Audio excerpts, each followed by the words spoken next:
নমস্কার বন্ধুরা, আমার টুকিটাকি চ্যানেলের সকল দর্শক বন্ধুদেরকে ওয়েলকাম জানিয়ে আজকের রেসিপিটি আমি শুরু করছি।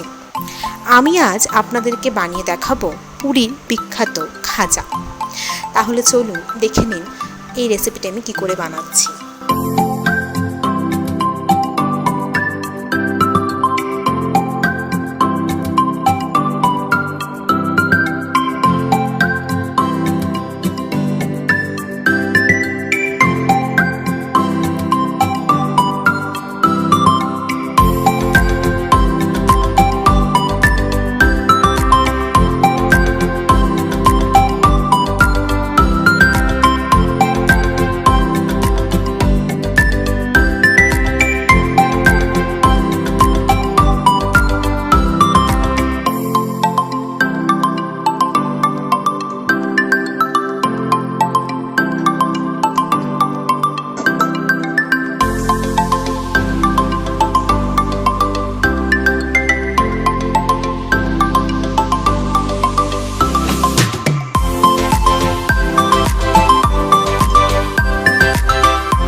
বন্ধুরা, তাহলে দেখলেন তো কত সহজে আজ তৈরি হয়ে গেল জগন্নাথ দেবের অতি প্রিয় খাজা। আপনারাও সকলে অবশ্যই ট্রাই করবেন এই খাজাটি। একটি লাইক ও শেয়ার করে আমার পাশে থাকবেন। আজকে তাহলে আসি।